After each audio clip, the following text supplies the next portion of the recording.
نحمده ونصلي على رسوله الكريم اما بعد فاعوذ بالله من الشيطان الرجيم بسم الله الرحمن الرحيم رب اشرح لي صدري ويسر لي امري واحلل عقدة من لساني يفقهوا قولي۔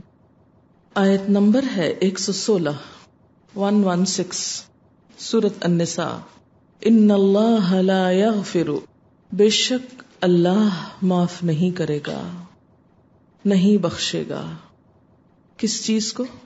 ان یشرک بہ، کہ اس کے ساتھ شرک کیا جائے، ویغفر، اور بخش دے گا، ما دون ذالک، جو اس کے علاوہ ہوگا، لیکن کس کو؟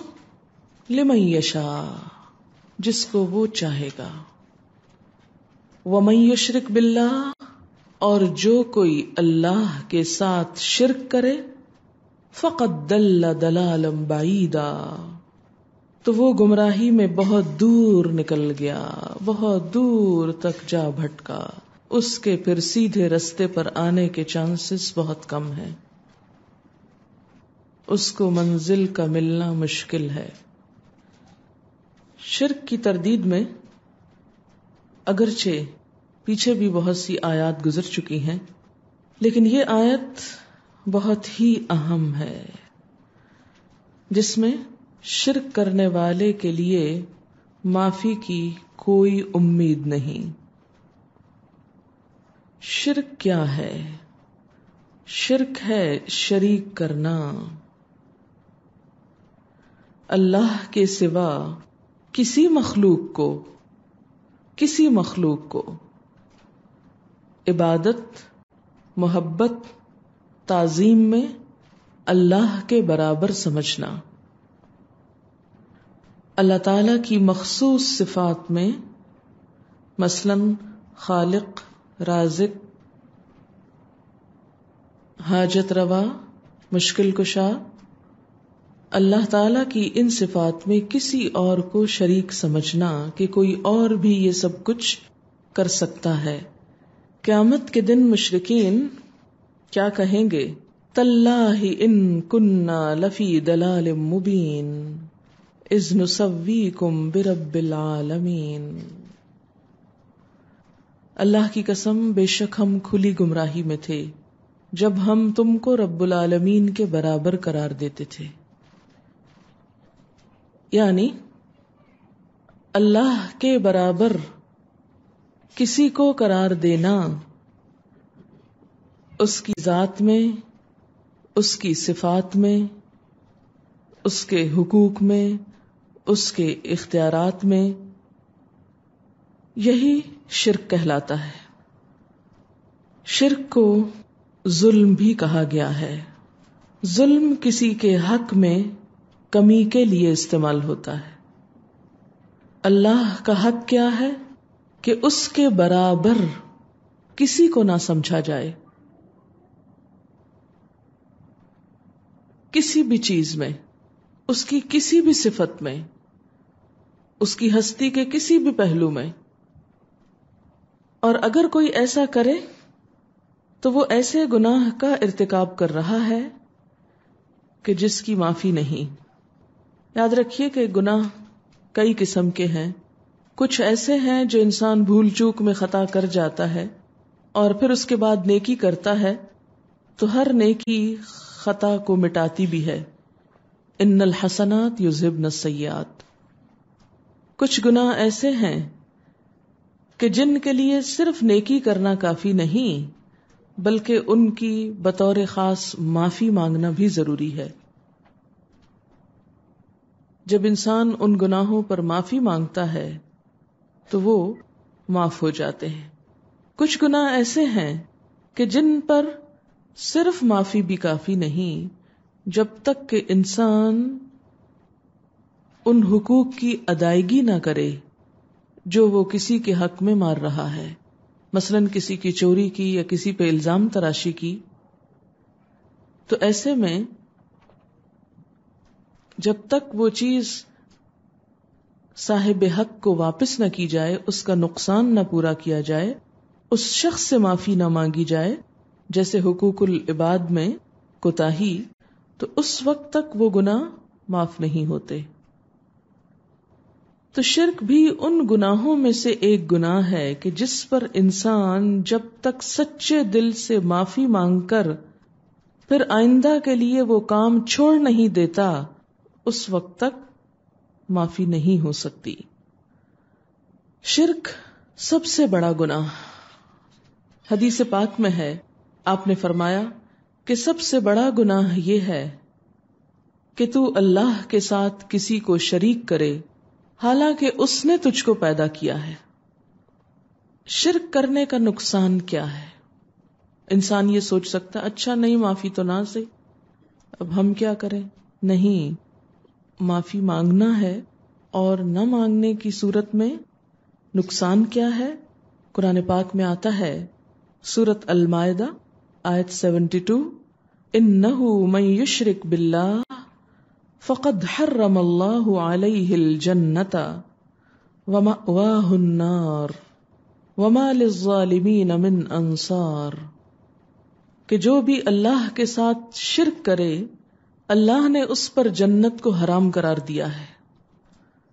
شرک کا سب سے بڑا نقصان کیا ہے کہ شرک کرنے والے پر جنت حرام، ومأواہ النار، اور اس کا ٹھکانہ آگ ہے، وما للظالمین من انصار، اور ان ظالموں کے لیے کوئی مددگار نہیں۔ نبی صلی اللہ علیہ وسلم نے فرمایا، جو کوئی اس حال میں مرے کہ وہ اللہ کے سوا کسی اور کو پکارتا ہو تو وہ جہنم میں داخل ہوگا۔ یعنی کوئی شخص اس حال پہ مر جائے کہ وہ اللہ کے علاوہ دوسروں کو بھی پکارتا ہے۔ پھر یہ اگلا پوائنٹ کہ شرک کے ساتھ نیک اعمال فائدہ نہیں دیتے۔ شرک نیک اعمال کو آگ کی طرح جلاتا چلا جاتا ہے۔ قرآن پاک میں اللہ تعالیٰ نے حضرت ابراہیم، اسحاق، یعقوب، داؤد اور سلیمان علیہم السلام سمیت 18 پیغمبروں کا نام لے کے فرمایا، وَلَوْ أَشْرَكُوا لَحَبِطَ عَنْهُمْ مَا كَانُوا يَعْمَلُونَ، اگر یہ سب شرک کرتے، 18 انبیاء جن میں یہ بڑے بڑے انبیاء شامل ہیں، تو کیا ہوتا؟ لَحَبِطَ عَنْهُمْ مَا كَانُوا يَعْمَلُونَ، تو ان کے بھی اعمال ان سے ضائع ہو جاتے، خواہ کوئی پیغمبر ہی کیوں نہ ہو، لیکن اگر وہ بھی شرک کرے تو اس کے بھی اعمال ضائع ہو سکتے ہیں۔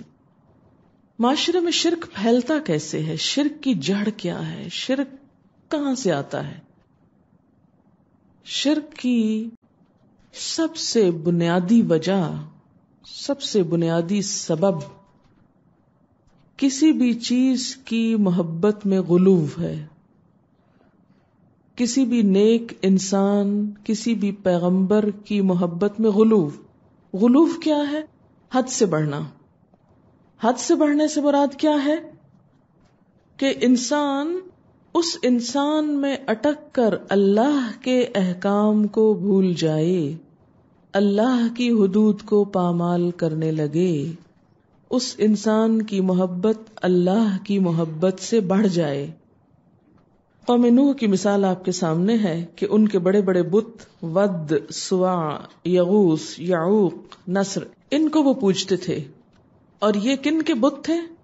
ان کی قوم کے بزرگان دین کے، نیک لوگوں کے، کہ ان کے ہاں جب کوئی شخص بہت نیک ہوتا اور اپنی نیکی میں بہت مشہور ہو جاتا تو پھر لوگ اس کو، اس کی بات کو اللہ کی بات کے برابر قرار دینے لگتے یا اس سے بھی بڑھ کے، اور جب وہ فوت ہو جاتا تو اس کا بت بنا کے پوجنے لگتے، اور کیا کہتے کہ انہوں نے ہم کو خدا سے ملایا ہے لہذا ہمارے خدا یہی ہیں۔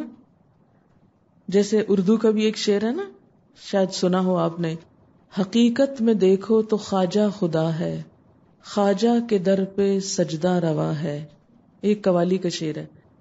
اب یہ کیوں کہتے ہیں؟ خواجہ معین الدین چشتی کی طرف اشارہ ہے، حقیقت میں دیکھو تو خواجہ خدا ہے۔ خواجہ کو خدا کیسے بنا لیا انہوں نے خود سے؟ کیونکہ پہلے وہ خواجہ سے امپریس ہوئے، ان کی عبادت سے، ان کے دین سے، ان کے تقوی سے، پھر ان سے محبت کرنے لگے، پھر محبت عقیدت میں بدلی، عقیدت شرک میں بدل گیا۔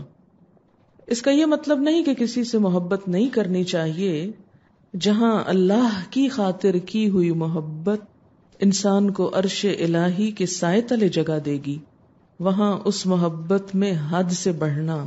حد سے بڑھنے سے مراد کیا ہے؟ کہ اللہ کے حکم کو پیچھے چھوڑ دینا اور اس کے حکم کو آگے لے آنا، اللہ کو سجدہ کرنے کی بجائے ان کو سجدہ کرنے لگنا، اللہ سے دعا مانگنے کی بجائے ان کے آگے دعائیں مانگنے لگنا، اللہ کی محبت سے بڑھ کر ان سے محبت کرنے لگنا، کیونکہ قرآن پاک میں آتا نا والذین آمنوا اشد حبا للہ، وہ لوگ جو ایمان لائے اللہ کی محبت میں سب سے زیادہ شدید ہوتے ہیں۔ اس کا یہ مطلب نہیں ہے کہ کسی انسان سے محبت نہیں ہونی چاہیے یا زیادہ محبت نہیں ہونی چاہیے۔ آپ دیکھیں کہ جیسے نبی صلی اللہ علیہ وسلم کی محبت ہے تو آپ کی محبت جو ہے وہ ایمان کا حصہ ہے۔ کوئی شخص اس وقت تک مومن ہی نہیں ہو سکتا جب تک کہ وہ آپ صلی اللہ علیہ وسلم کو اپنے والدین سے، اپنی اولاد سے، تمام انسانوں سے بڑھ کر محبت نہ کرے۔ لیکن اس محبت کی لمٹ کیا ہے؟ سب انسانوں سے زیادہ، لیکن اللہ کے برابر نہیں، کیونکہ اگر برابر آ گئے تو یہی شرک ہو گیا، یا اللہ سے بڑھ کر بھی نہیں، کیونکہ بعض اوقات کیا ہوتا ہے اللہ سے بھی بڑھا دیتے ہیں، جیسے حالی نے کہا تھا نا کہ پیغمبروں کا رتبہ خدا سے بڑھائیں۔ مثلاً عیسائیوں کے ہاں شرک کہاں سے آیا؟ حضرت عیسیٰ علیہ السلام کی محبت میں وہ اس حد تک بڑھے ان کی عقیدت اور احترام میں کہ انہیں خدا کا بیٹا بنا دیا۔ کسی بھی نیک انسان کی محبت ایک پسندیدہ عمل ہے، جیسے وہ ایک شعر ہے احب الصالحین ولست منہم، میں نیک لوگوں سے محبت رکھتا ہوں حالانکہ میں ان میں سے نہیں ہوں، یعنی اپنے آپ کو نیک نہیں سمجھتا۔ کس امید پر؟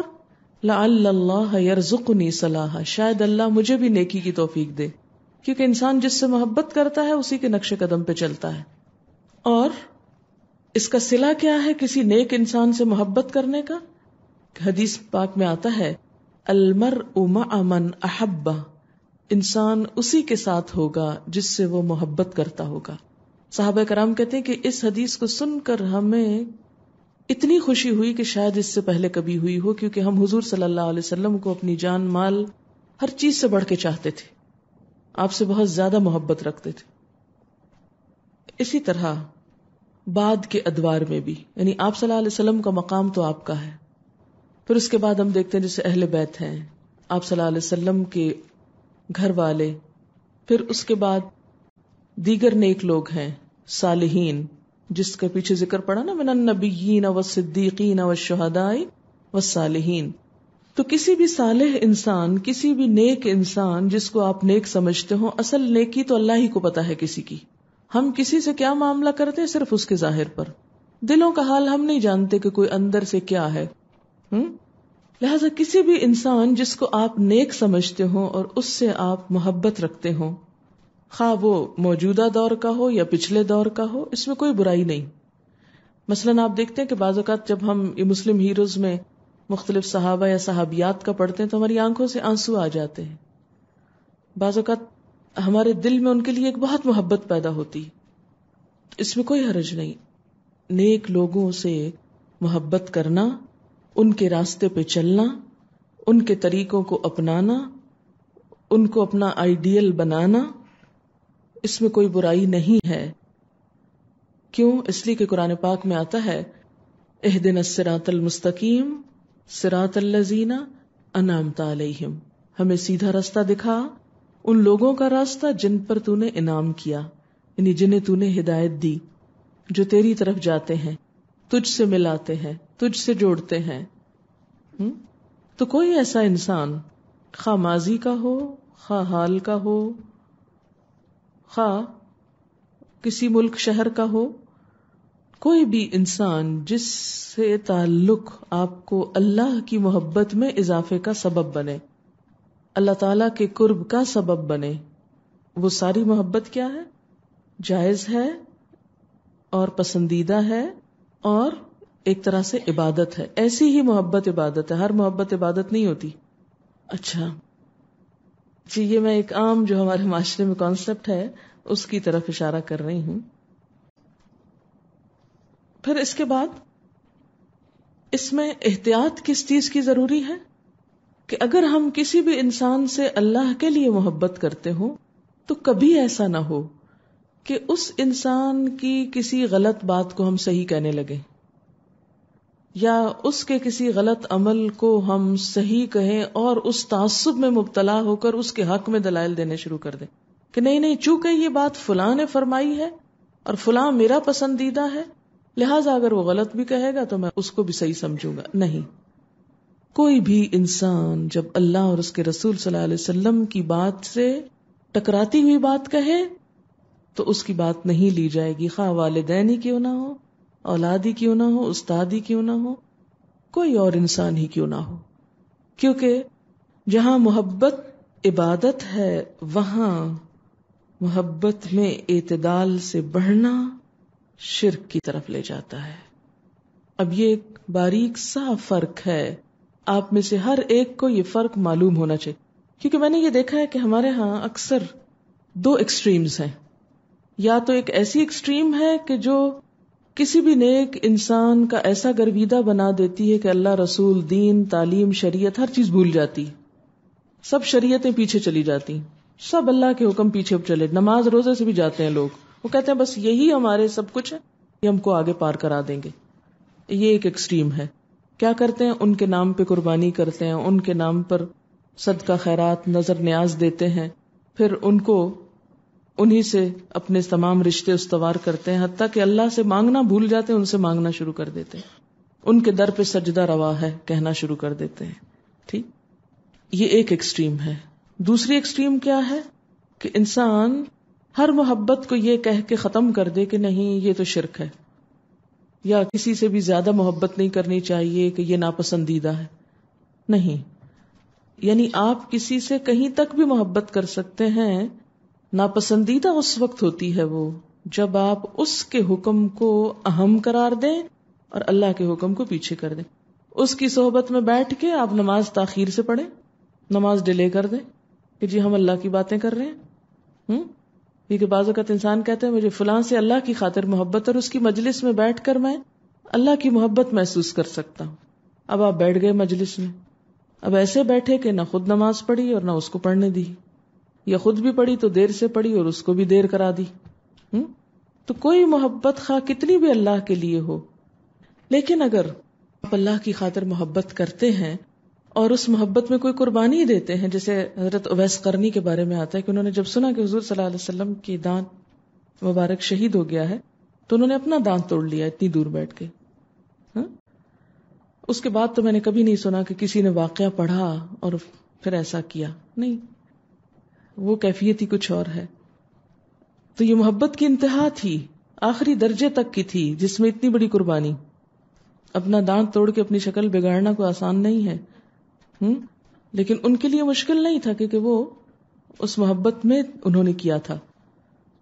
تو بہرحال شرک کا دروازہ یہاں سے کھلتا ہے، کسی کی محبت میں غلو، اور اس طرح کہ اس کے مقابلے میں اللہ تعالیٰ کی ذات پیچھے چلی جائے، اللہ کے رسول صلی اللہ علیہ وسلم کی سنت پیچھے چلی جائے. ایسے میں پھر کیا کیا جائے، احتیاط کیسے کی جائے؟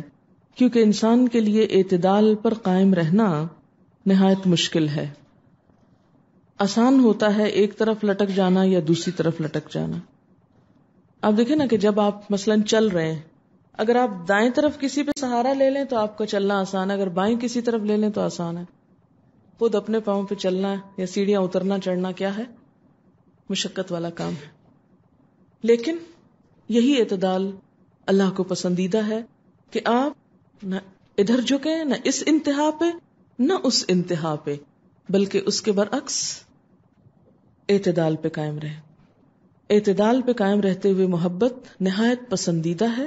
وہ کاموں کو آسان کر دیتی ہے، نیکیوں کو آسان بنا دیتی ہے.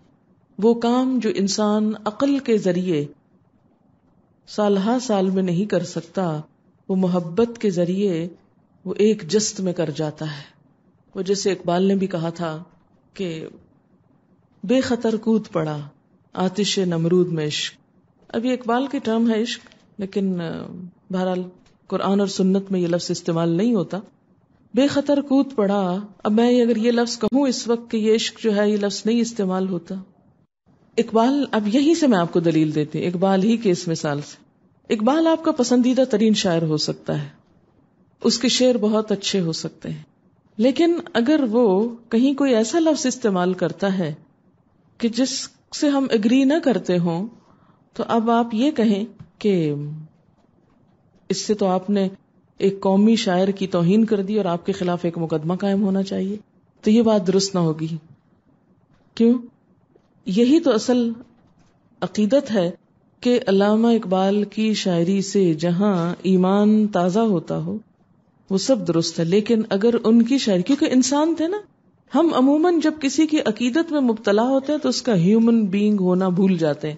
ہم سمجھتے ہیں کہ یہ انسان نہیں ہے، تو وہ ان کا انسان ہونا اور انسان جیسی سوچ رکھنا ایک بالکل نیچرل سی چیز ہے. کسی انسان سے بھی کوئی ایسی بات ہو سکتی ہے، میرے منہ سے بھی کئی ایسے لفظ یا باتیں نکلتی ہوں گی کہ جو بہت اچھی نہ ہو، اس سے زیادہ اچھی باتیں موجود ہوں، لیکن چونکہ ہم انسان ہیں اس لیے ہمارے اندر ضرور کمی کوتاہی ہوگی. لیکن کسی بھی انسان کی کسی ایک کمی کی وجہ سے اس کے سارے خیر کو پھینک نہیں دینا چاہیے، کیونکہ ہم پھر دوسری انتہا پہ جانا چاہتے ہیں. چونکہ اس انسان نے یہ ایک لفظ غلط بولا ہے لہٰذا اس کی تو ساری بات غلط ہے. جز کو دیکھ کر کل پہ فیصلہ مت کریں کبھی بھی زندگی میں. تو بے خطر کود پڑا آتش نمرود میں عشق، کہ جو عشق یا محبت ہوتی ہے اس کے ذریعے انسان بڑی بڑی قربانی کر سکتا ہے. وہ قربانیوں کو آسان بنا دیتی ہے. عقل ہے محو تماشائے لب بام ابھی، عقل ہے محو تماشائے لب بام ابھی، کیونکہ جب انسان عقل سے یہ بات سوچے کہ میں آگ میں جاؤں کہ نہ، تو وہ کیا ہوگا؟ وہ کنارے پہ کھڑا رہے گا، وہ نہیں جا سکتا. تو دین میں ہمیشہ قربانی کب ہوئی؟ جب اللہ کی محبت غالب آئی، جب رسول اللہ صلی اللہ علیہ وسلم کی محبت غالب آئی، جب آخرت کا احساس غالب ہوا، جب اللہ والوں کی محبت دلوں میں آئی تو ان کے ساتھ مل کر دین کا راستہ طے کرنا آسان ہو گیا. آپ جب تنہا ایک راستے پر ہوتے ہیں پریشان ہوتے ہیں، لیکن جب آپ دوسروں کے ساتھ مل کر چلتے ہیں تو اس میں خوشگواری آتی ہے، آسانی ہو جاتی ہے. اور وہی کام جو بہت مشکل لگتے ہیں، مثلاً آپ میں سے کئی لوگوں کو صبح کی نیند بہت پیاری ہوگی، لیکن اب اللہ کی محبت میں وہ ساری نیندیں کہاں گئیں؟ ختم ہو گئیں. تو یہ بہت نیچرل بات ہے. ایک بہرحال شرک کی جڑ، شرک کی ابتدا، شرک کہاں سے آتا ہے اس کا سرا میں نے آپ کو پکڑا دیا، باقی چیزوں پہ آپ خود غور کر لیجئے. ان اللہ لا یغفر ان یشرک بہ ویغفر ما دون ذلک لمن یشاء. یہیں سے پھر وہ ریاکاری بھی آ جاتی ہے نا، جب معاشرے کی انسانوں کی محبت ایسی ہوتی کہ ہر کام ان کو دکھانے کے لیے کرتے ہیں. ہم کوئی نیک کام کر لیں ہم کو چین نہیں آتا جب تک ہم دوسروں کو بتا نہ چکے. دکھاوا دکھاوا دکھاوا. اسی لیے آپ صلی اللہ علیہ وسلم نے فرمایا تھا، مسند احمد کی حدیث ہے، ان اخوف ما اخاف علیکم الشرک الاصغر. قالوا وما الشرک الاصغر یا رسول اللہ؟ قال الرياء. کہ سب سے زیادہ جس چیز کے بارے میں تم سے ڈرتا ہوں وہ شرک اصغر ہے. لوگوں نے پوچھا وہ کیا ہے؟ فرمایا ریاکاری، دکھاوا. کہ کسی نیک کام سے خوشنودی کس کی چاہنی چاہیے؟ اللہ کی. یعنی اچھے کام کسی انسان کی خوشی کے لیے نہیں، کسی انسان سے تعریف پانے کے لیے نہیں، کسی انسان سے کچھ فائدہ اٹھانے کے لیے نہیں، دنیا کی تعریف کے لیے نہیں، بلکہ خالصتاً اللہ کی رضا کے لیے. اور ہم کس کو خوش کرنے لگتے ہیں؟ لوگوں کو. کہ ہم اتنا اچھا کام کریں کہ لوگ خوش ہو جائیں، واہ واہ کیا اچھا کام کیا، کتنا قابل انسان ہے. لیکن جب انسان اپنا ٹارگٹ بس اتنا ہی رکھتا ہے نا، اچیومنٹ، بس یہی اچیومنٹ. آج میں جب آ رہی تھی تو راستے میں سوچ رہی تھی اسی موضوع پر، شرکی کے بارے میں، تو میں سوچ رہی تھی کہ بعض اوقات مثلاً ایک طالبہ بہت محنت کرتی ہے اچھے نمبر لینے کے لیے، اس نے گول اچیو کر لیا، اچھے نمبر مل گئے، ٹھیک، لیکن اس کو ایک محدود لمیٹڈ فائدہ ملا. ایک دوسرا شخص ہے، وہ اچھی طرح پڑھ رہا ہے، محنت کر رہا ہے اچھا عمل کرنے کے لیے، خوبصورت عمل کے لیے، بہترین عمل کے لیے. اس کا عمل زیادہ اچھا ہو گیا. اس کا فائدہ کتنا ہوا اس کو؟ لامحدود، بے پناہ، ان گنت. شیطان کا فتنہ یہی ہے کہ وہ ہمیں بہترین سے نیچے لے آتا ہے کہ زیادہ اچھا کام نہ کرو، بس تھوڑا تھوڑا کیا کرو. اگر انسان زیادہ اچھے کام کرنے لگے تو اس کے ہاتھ سے تو سب نکل جائے. نیک کام کر کے بھی بعض اوقات ہم اسی کے ہاتھ میں رہتے ہیں. جب ہماری نیت کسی اچھے کام میں اللہ کی رضا نہیں ہوتی، لوگوں کی خوشنودی ہو جاتی ہے. اسی لیے اس چیز کو بھی شرک قرار دیا گیا. وَمَن يُشْرِكْ بِاللَّهِ فَقَدْ ضَلَّ ضَلَالًا بَعِيدًا. اور جس نے شرک کر لیا وہ تو بہت دور نکل گیا گمراہی میں، بہت زیادہ بھٹک گیا، بہت دور چلا گیا. اور جب کوئی کسی رستے پر بہت دور چلا جائے، یعنی اپنا اصل ایڈریس چھوڑ کر کسی اور طرف نکل گیا اور بہت دور چلا گیا، تو پھر انسان عموماً کیا سوچتا ہے؟ چلو اب ادھر ہی گھر بنا لیتے ہیں، اب وہ اصل منزل تو گئی، چلو اب یہی ٹھیک ہے. تو یہ ایسا ہی ہے جیسے کیلے کے چھلکے پر پھسل کر انسان ادھر ہی لیٹ جائے. ان يدعون من دونه الا اناثا. اب عربوں کے شرک کی ایک قسم بتائی گئی. نہیں وہ پکارتے، یعنی شرک میں کیا آتا ہے؟ غیر اللہ کو پکارنا. نہیں وہ پکارتے اللہ کے سوا، من دونہ ہی سے مراد کیا ہے؟ اللہ کے سوا. الا اناثا، مگر دیویوں کو. دیویاں، دیو کی مؤنث نہیں، دیوتا کی ہے. ایک دیو ہوتا ہے نا اور ایک دیوتا ہوتا ہے، ٹھیک. تو دیویوں کو پکارتے ہیں. دیویوں سے مراد کون ہے یہاں؟ لات، عزا، منات، نائلہ، اساف. یہ نام ہے ان کی دیویوں کے. یہ کون تھے دیویاں ان کی؟ کہتے ہیں کہ دراصل وہ فرشتوں کو پوجتے تھے،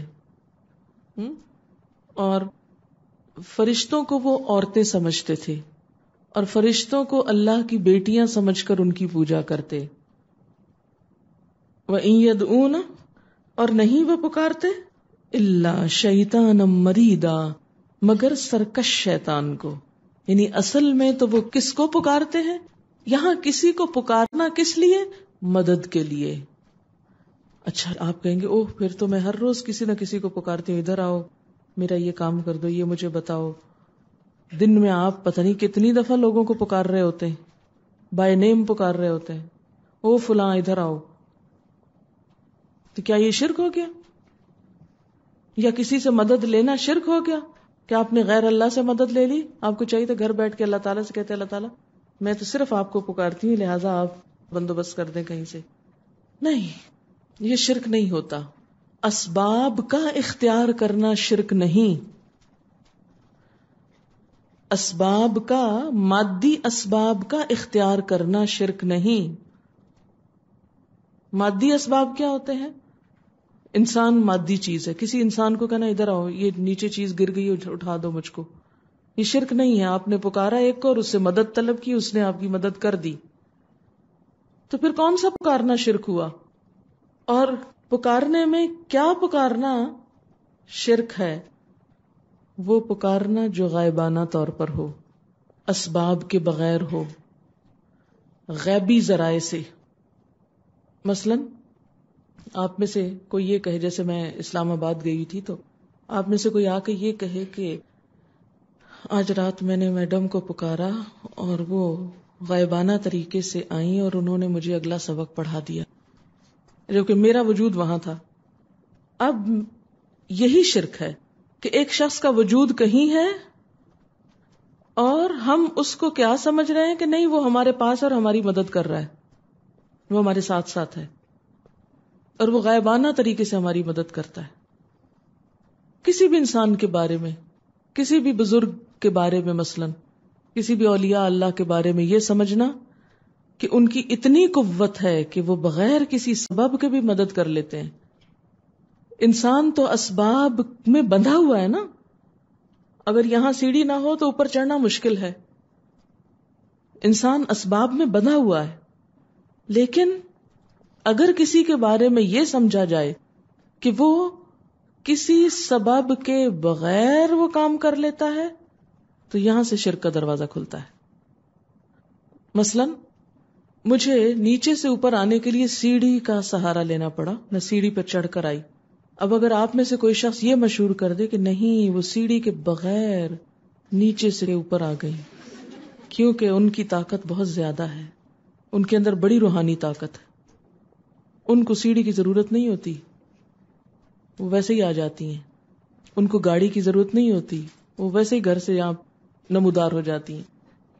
ان کو بھوک بھی نہیں لگتی، وہ کبھی روئی بھی نہیں.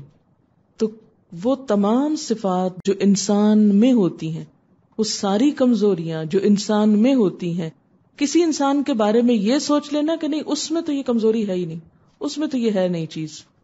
جیسے ہم لوگ کیا کہتے ہیں کہ نبی صلی اللہ علیہ وسلم کا سایہ ہی نہیں تھا. کتنی مشہور ہے یہ بات، بھئی کیوں نہیں تھا؟ اس سے کسی کی شان میں کیا اضافہ ہوتا ہے سایہ ہو یا نہ ہو؟ پھر اسی طرح تو گویا اسباب کے ساتھ کسی سے مدد لینا، کسی کو کہیں کہ آپ مجھے لکھ دیں تو اس نے قلم اٹھایا اور لکھ دیا، آپ کوئی کہے کہ نہیں وہ قلم کے بغیر لکھ لیتا ہے، تو یہ چیز جو ہے اس میں شرک ہونے لگتا ہے. کیونکہ یہ صفت صرف اللہ کی ہے کہ وہ اس کو کسی سہارے، کسی سبب، کسی مدد اور کسی ذریعے، طریقے، وسیلے کی اس کو کوئی ضرورت نہیں کہ وہ کسی چیز کے ہاتھوں مجبور ہو، کہ وہ اس کے سہارے کے ساتھ کام کرے. پھر سوال یہ پیدا ہوتا ہے کہ کیا ہمارے ہاں بھی شرک پایا جاتا ہے ہمارے معاشرے میں؟ اللہ تعالیٰ فرماتے، میں نہیں کہتی کچھ بھی، آپ نے کیوں فتویٰ دے دیا؟ ہم کو خود نہیں فتوے دینے چاہیے، قرآن سے پوچھنا چاہیے. اللہ تعالیٰ فرماتے ہیں وَمَا يُؤْمِنُ أَكْثَرُهُمْ بِاللَّهِ إِلَّا وَهُمْ مُشْرِكُونَ، اور ان میں سے اکثر اللہ کو مانتے ہیں مگر اس طرح کہ اس کے ساتھ دوسروں کو بھی شریک کر لیتے ہیں. اس لیے بہت ہی کیئرفل رہنے کی ضرورت ہے. اسی وجہ سے آپ صلی اللہ علیہ وسلم کی امت میں سے 70,000 لوگ ایسے ہوں گے جو بے حساب جنت میں بھیجے جائیں گے. وہ کون ہوں گے؟ جو شرک نہ کریں گے. کسی شخص کے مشرک ہونے کی یا شرک پر ہونے کی علامت کیا ہے؟ اب یہ علامتیں دوسروں میں خدا کے لیے نہ ڈھونڈے، اپنے اندر ڈھونڈے. یہ ٹیسٹ ایک دے رہی ہوں اور یہ ٹیسٹ بھی قرآن ہی سے ہے. کیا علامت ہے؟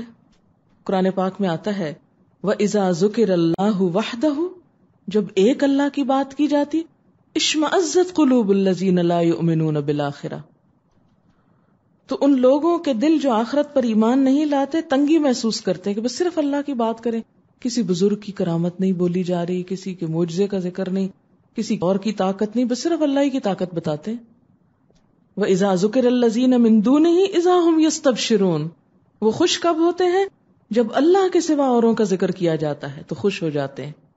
اب ہم میں سے ہر ایک صرف اپنے دل پہ جھانکے، کیونکہ یہ دل کا معاملہ نا کہ ہم کس کے ذکر سے خوش ہوتے ہیں اور کس کے ذکر پر خوشی نہیں ہوتی. یہ کسی اور کو نہیں پتا چل سکتا، یہ دل کی کیفیت کا نام ہے.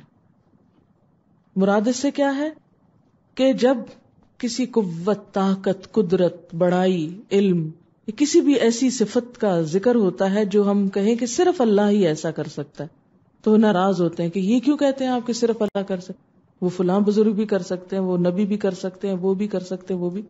تو یہاں سے پتہ چل جاتا ہے کہ دال میں کالا ہے. جو ایمان والا ہوتا ہے وہ صرف اللہ پہ بھروسہ کرتا ہے. وَعَلَى اللَّهِ فَلْيَتَوَكَّلِ الْمُتَوَكِّلُونَ، اللہ ہی پر توکل کرنے والوں کو توکل کرنا چاہیے. ایک اور جگہ پر ایمان والوں کو اللہ پر بھروسہ کرنا چاہیے. اب دیکھیں کہ مشرکین مکہ جو تھے، جن کو مشرک کہا گیا، وہ بھی اللہ کو مانتے تھے، اللہ کو الہ مانتے تھے. ان کا شکوہ کیا تھا حضور صلی اللہ علیہ وسلم سے؟ ناراضگی کیا تھی؟ اجعل الآلہۃ الہا واحدا ان ھذا لشیء عجاب. اس نے تو سب الہوں کا بس ایک ہی الہ بنا دیا، سب کو ختم کر کے بس ایک ہی خدا بتاتا ہے. یہ تو بڑی عجیب بات ہے. مشرکین کو بھی جب کہا جاتا تھا کہ اللہ کے سوا کسی اور کو نہ پکارو، کسی سے مدد نہ مانگو کہ وہ غائبانہ طور پہ تمہاری مدد کرے گا، کسی اور سے ایسی محبت نہ کرو جیسی اللہ سے کی جانی چاہیے، تو وہ کیا کہتے تھے؟ نہیں، ما نعبدہم، ہم ان کی نہیں عبادت کر رہے، الا لیقربونا الی اللہ زلفی، مگر اس لیے کر رہے ہیں کہ وہ ہمیں اللہ سے قریب کرتے ہیں. ہم تو ان کو کس لیے چاہتے ہیں، ان سے مدد کس لیے مانگتے ہیں کہ وہ ہمیں اللہ سے قریب کرتے ہیں. اور کیا کہتے تھے؟ وَيَقُولُونَ، وہ کہتے هَؤُلَاءِ شُفَعَاؤُنَا عِندَ اللَّهِ، یہ ہمارے سفارشی ہوں گے اللہ کے پاس. ہم تو ان سے اس لیے عقیدت رکھتے ہیں. ایک ہوتا ہے بزرگوں سے، بزرگان دین سے، نیک لوگوں سے صرف عقیدت رکھنا، اور ایک یہ کہ عقیدت پلس اطاعت اللہ کی کرنا، یعنی ان سے محبت رکھنا لیکن ان کی نیکیوں کی طرح نیکی کرنے کی کوشش کرنا. یہ دوسری چیز تو جائز ہے، لیکن محض عقیدت اس لیے رکھنا کہ یہ ہماری سفارش کریں تو یہ درست نہ ہوگا. ما نعبدہم الا لیقربونا الی اللہ زلفی وہؤلاء شفعاء. یہ الگ الگ آیتیں ہیں، دوسری سورۃ یونس کی، پہلی سورۃ زمر کی تھی. وَيَقُولُونَ هَؤُلَاءِ شُفَعَاؤُنَا عِندَ اللَّهِ، کہتے ہیں یہ اللہ کے ہاں ہمارے سفارشی ہیں. مشرکین مکہ بے جان بتوں کی پوجا کرتے، ان کے نام پہ قربانی کرتے، ان کے آگے سجدہ کرتے. خانہ کعبہ میں جب طواف ہوتا تو اس میں 360 بت رکھے ہوئے تھے، اس کے ارد گرد گھومتے پھرتے. تو اس پر ان کی سخت مذمت کی گئی کہ جب اللہ کا گھر ہے تو باقی سب کو نکال دو، آگے سے ہر چیز کو ہٹا دو. اسی لیے تصویر کی ممانعت ہے کہ جہاں وہ ہو وہاں سجدہ نہ کرو، کیونکہ یہیں سے پھر شرک آیا. یہ جو بہت زیادہ اس پہ سختی بعض اوقات ملتی ہے نا، کہ آپ پریشان ہونے لگتے ہیں کہ کیوں اتنا، تصویر کیا کہتی ہے، ہمارے پیاروں ہی کی تو ہیں جو گھر میں لٹک رہی ہیں، تو کیا وجہ ہے کہ ہم نماز نہ پڑھ سکے وہاں؟ کیونکہ یہ عمل ملتا جلتا ہے نا مشرکین کے عمل سے، کہ وہ کیا کرتے تھے کہ بتوں کو سامنے رکھ کے عبادت کرتے تھے. تو اسلام نے آ کے اس چیز سے منع کیا کہ کوئی ایسا کام کیا جائے جس سے پھر اسی شرک کی طرف امت چل پڑے. اور وہ بے جان بتوں کی عبادت کرتے تھے. اور ہماری امت میں بھی کیا ہوتا ہے کہ فوت شدہ بزرگان کے نام پہ قربانی ہوتی ہے، ان کے مزاروں پہ جا کے خاص طور پر ذبح کیا جاتا ہے، یا صدقہ خیرات کیا جاتا ہے، یا ان کے نام پر مال دیا جاتا ہے، یا بھینسوں کا دودھ جمع کر کے پتہ نہیں کون سی کچھ کیا جاتا ہے، کھیر پکائی جاتی ہے اور کھائی جاتی. بہت سے طریقے ہیں. اور اس میں کیا کہتے ہیں کہ ان کی روح کو خوش کرنے کے لیے. بھی کس لیے خوش کرنا ہے ان کو؟ خوش تو اللہ کو کرو کسی بھی نیکی کے کرنے. اگر آپ کوئی کام مجھے خوش کرنے کے لیے نیکی کا کر رہے ہیں کہ میں نماز پڑھوں تاکہ میڈم خوش ہو جائیں، تو یہ نماز کوئی نماز ہے کہ جو آپ مجھے خوش کرنے کو پڑھ رہے؟ میں کون ہوتی ہوں اس بارے میں جو عبادت اللہ کی اس پر میری خوشی دیکھی جائے؟ یہ تو ظلم ہے نا، ظلم. جب عبادت اللہ کی تو خوشی بھی اللہ ہی کی، کسی انسان کی نہیں. تو کسی کے ڈر سے نماز پڑھ لے انسان، یا کسی کی خاطر، کسی کی شرم و شرمی کہ یہ کیا کہے گا. اگر آپ پڑھتے ہیں تو پڑھیں، ہر جگہ پڑھیں. نہیں پڑھتے تو صرف کسی کی خاطر نہ پڑھیں کہ اللہ کی شرم تو ہم کو نہ ہو مگر بندوں کی شرم ہو ہم کو. یہی شرک ہے نا پھر، کہ بندوں کو ہم نے زیادہ اہمیت دے دی اللہ کی نسبت. نصارہ ہوں، یہود ہوں یا مشرکین مکہ ہوں، ان سب کی اصل بنیادی خرابی کیا تھی کہ شرک کرتے تھے. اور اسلام میں سب سے پہلے جس چیز کی اصلاح ہونی چاہیے وہ کیا ہے؟ شرک کا خاتمہ.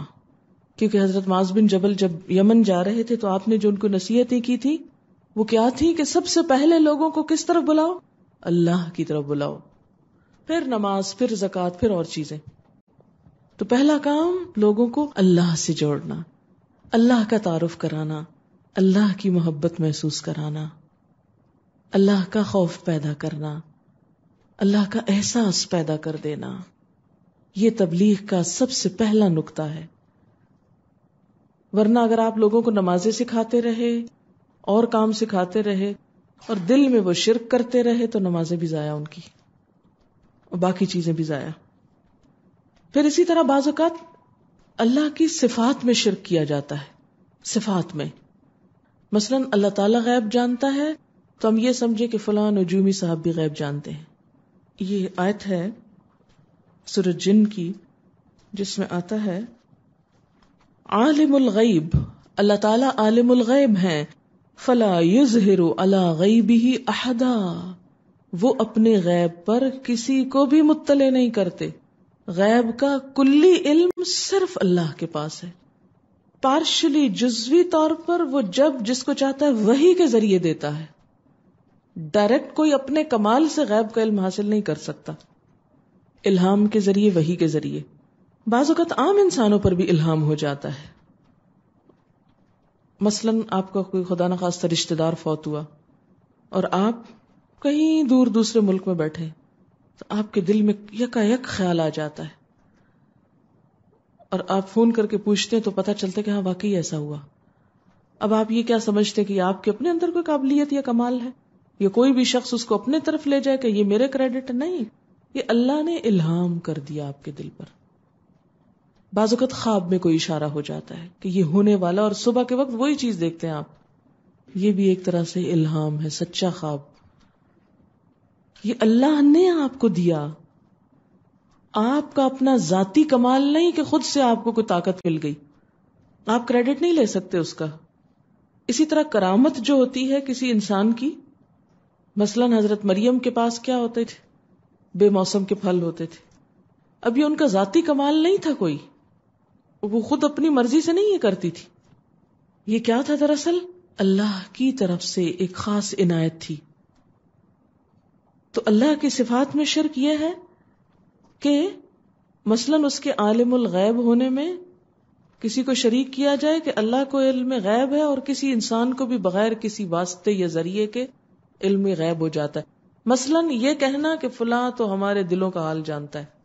کئی نعتوں میں آپ نے شعر پڑھے ہوں گے نا، وہ سب جانتے ہیں، وہ دل کی جانتے ہیں، کوئی اس طرح کی باتیں ہوتی.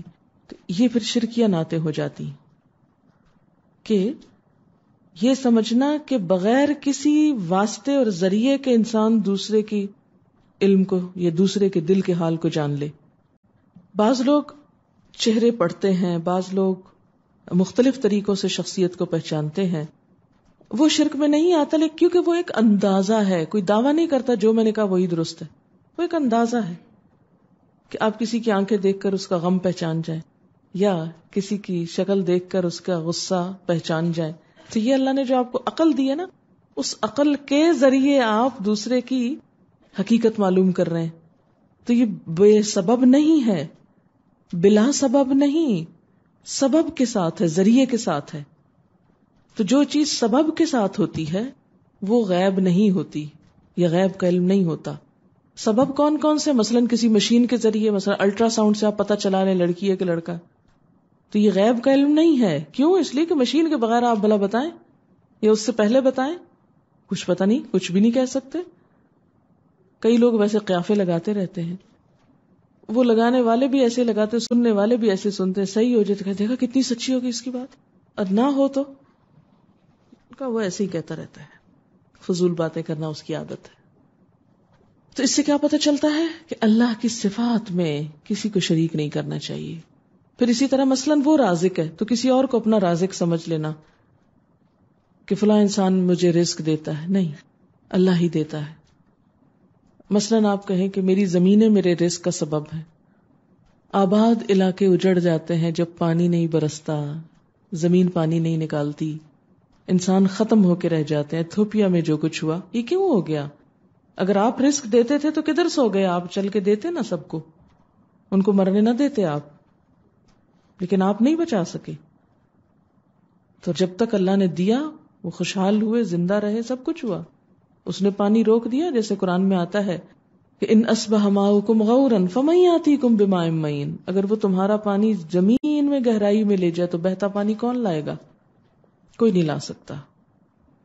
اس کے علم میں کوئی شریک نہیں، اس کی صفت رازقیت میں کوئی شریک نہیں، اس کی صفت خالقیت میں کوئی شریک نہیں. آپ نے دیکھا ہوگا بعض اوقات کہ بالکل صحیح سلامت ٹھیک ٹھاک ہوتے ہوئے شوہر اور بیوی کوئی بچہ نہیں ہوتا،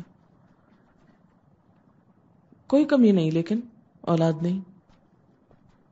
بعض اوقات علاج کے باوجود نہیں. اسی طرح کسی کو سمجھنا کہ صحت وہ مجھ کو دیتا ہے، نہیں، اللہ کے سوا کوئی صحت نہیں دے سکتا، شافی وہی ہے.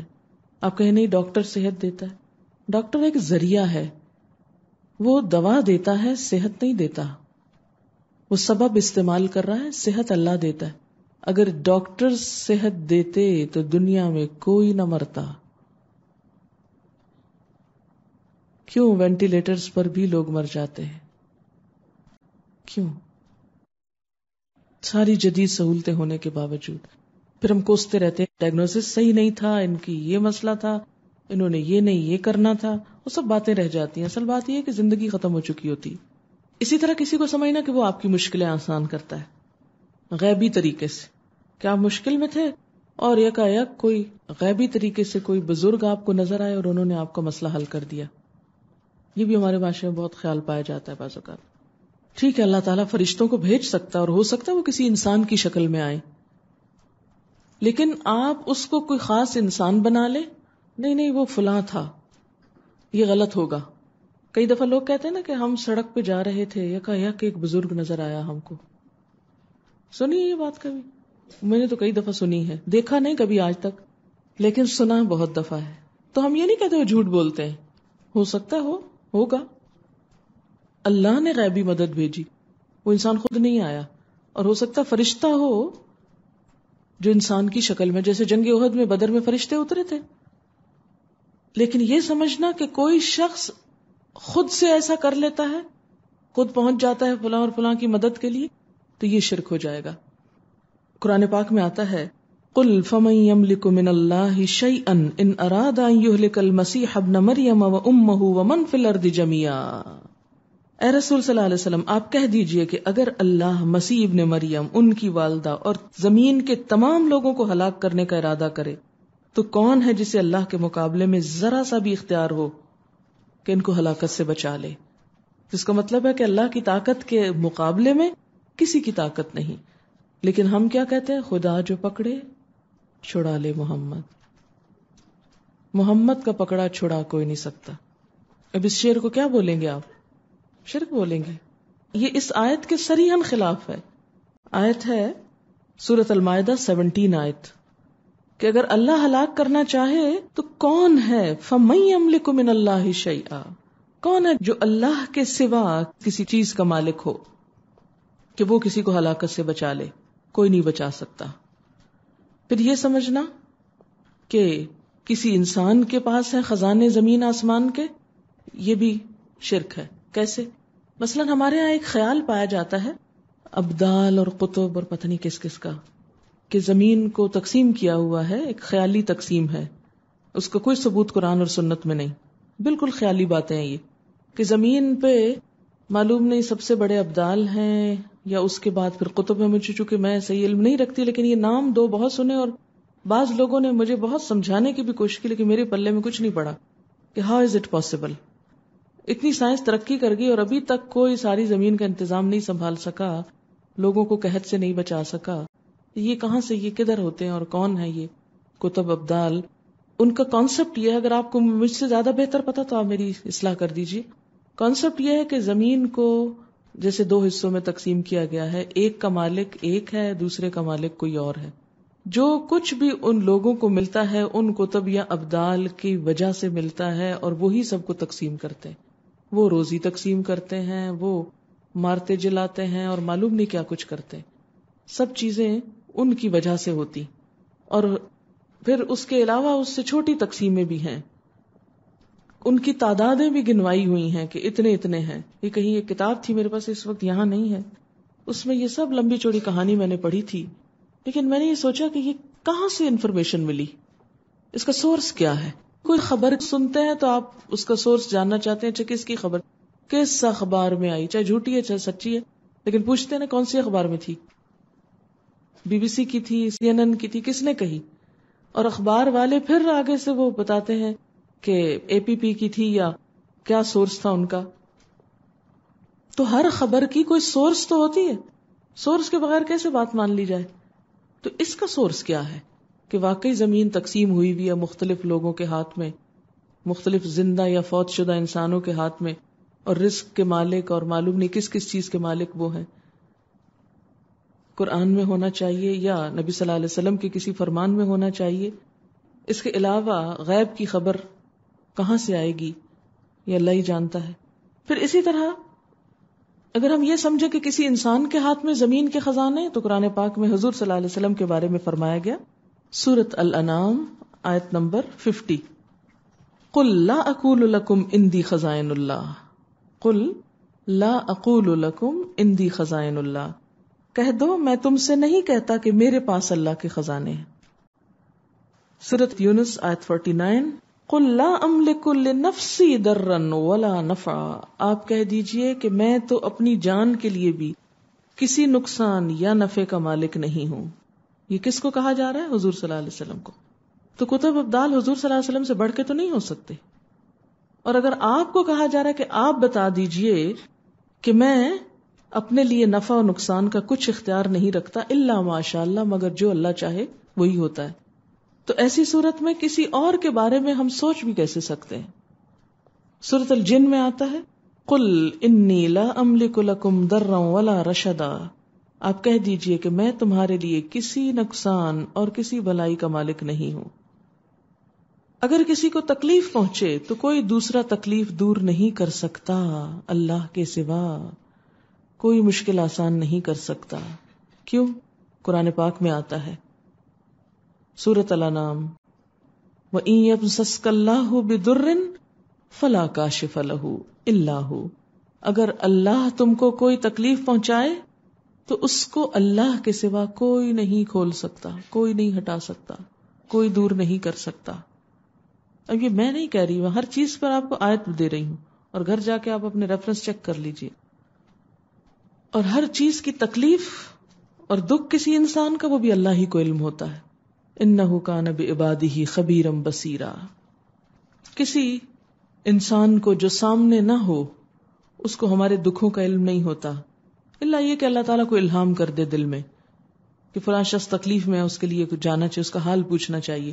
آپ کے ساتھ کئی دفعہ ایسا ہوا ہوگا کہ آپ کی کوئی دوست مثلاً آپ کی مدد کی محتاج ہے کہ آپ آئیں ان کی مدد کر دیں, تو آپ کے دل میں ایک بے چینی اٹھنے لگتی ہے. یہ خیال اللہ ڈالتا ہے, یہ اس کا اپنا ذاتی کوئی کمال نہیں ہوتا, اور آپ فوراً پہنچ جاتے ہیں اس کی مدد کو. تو اس لیے اللہ کے سوا کسی اور سے مانگنا, سورۃ الاحقاف میں آتا ہے, وَمَنْ أَضَلُّ مِمَّنْ يَدْعُو مِن دُونِ اللَّهِ مَن لَّا يَسْتَجِيبُ لَهُ إِلَى يَوْمِ الْقِيَامَةِ وَهُمْ عَن دُعَائِهِمْ غَافِلُونَ. اور اس شخص سے زیادہ گمراہ اور کون ہوگا جو اللہ کے سوا کسی ایسے کو پکارے جو قیامت تک بھی اسے جواب نہ دے سکے اور وہ ان کی پکار ہی سے غافل ہو, اس کو یہ بھی نہ پتا ہو مجھے کوئی پکار رہا ہے. آپ دیکھیں نا کہ بچے جب روتے ہیں تو کس کو پکارتے ہیں, کیا کہتے ہیں؟ ماں کو پکارتے ہیں نا, ہائے اماں, ہاں کہتے ہیں نا. اب اگر اس وقت خدا نہ خواستہ میرا یا آپ میں سے کسی کا بچہ رو رہا اور ہائے اماں کر رہا ہو تو کس کس کو پتا ہے کسی کو پتا نہیں. ایون یہ کہ اگر وہ اس عمارت کے باہر نیچے سڑک پہ کھڑا ہو کے کر رہا ہو تو ہمیں تب بھی نہیں پتا ہوتا. آپ جب گھر جاتے ہیں کہتے ہیں اچھا کیا ہوا اس کو, کیوں رویا, کتنا رویا, کب رویا. بھی اگر آپ کو پہلے سے پتا ہو تو آپ یہ باتیں کیوں پوچھیں؟ ایسا کیوں ہے؟ اس لیے کہ ہماری سننے کی, دیکھنے کی, بولنے کی قوت محدود ہے. اور آپ کتنے بھی نیک ہوں, کبھی ہو سکتا ہے اللہ تعالیٰ آپ کو کوئی آواز سنوا دے اپنی قدرت سے, تو وہ بھی اللہ کی اصل قدرت ہے. بعض اوقات ایسے ہوتا ہے نا کہ آپ کو یوں کسی کا رونا سنائی دے رہا ہوتا ہے, فیلنگ ایسی آ رہی ہوتی ہے, ایسی ہوتی ہیں مثالیں. اب ان مثالوں کو جھٹلا بھی نہیں سکتے ہم کہ نہیں یہ تو غلط ہی کہہ رہا ہے, اس کو تو ہیلوسینیشن ہو رہی ہے کیسے. یہ کیا ہوتا ہے کہ اللہ اپنی قدرت سے جس کو جو چاہے سنوا دے. تو پھر قدرت اصل میں کس کی؟ اللہ ہی کی قدرت ہے کہ وہ چاہے تو ہو سکتا ہے, کسی کو بھی دے دے، کچھ دے دے، کچھ بھی عنایت کر دے، لیکن وہ اس کا ذاتی کمال نہ ہوگا، وہ اصل قدرت اللہ ہی کی ہوگی۔ دکھوں میں، تکلیفوں میں کون دعا سنتا ہے؟ قرآن پاک میں آتا ہے امن یجیب المضطر اذا دعاہ ویکشف السوء، کون ہے جو مصیبت زدہ کی دعا سنتا ہے جب وہ اس کو پکارے، اور کون اس کی تکلیف کو دور کرتا ہے؟ پوچھا گیا ہے تو جواب آپ کو دینا ہوگا، اللہ۔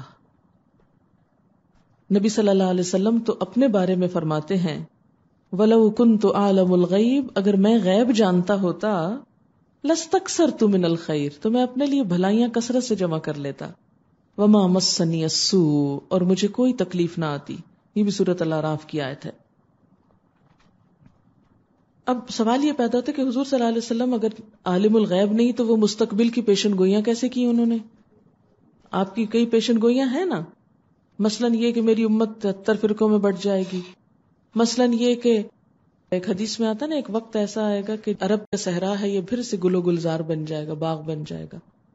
تو یہ ساری جو پیشن گوئیاں آپ نے مستقبل کی وہ کیا تھی کہ آپ کے پاس وحی آتی تھی۔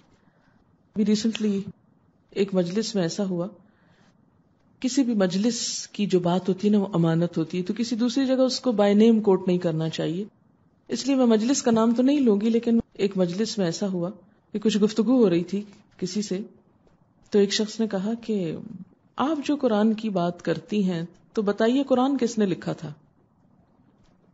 یہ سو کالڈ مسلمز ہیں، مجھے سمجھ نہیں آتی وہ اپنا مسلمان کیوں کہتے ہیں، وہ کچھ اور کہہ لیں، کیا مشکل ہے، ان کو کوئی پکڑ تھوڑے لے گا، لیکن مسلمان بھی ہوتے ہیں پھر کہتے ہیں اچھا قرآن کس نے لکھا؟ بتایا کہ کاتبین وحی نے لکھا، اور حضور صلی اللہ علیہ وسلم نے ان کو لکھوایا۔ تو خیال ان کا کیا تھا کہ اس میں شک بھی ہو سکتا ہے اپنے پاس سے لکھوا دیا ہو کچھ۔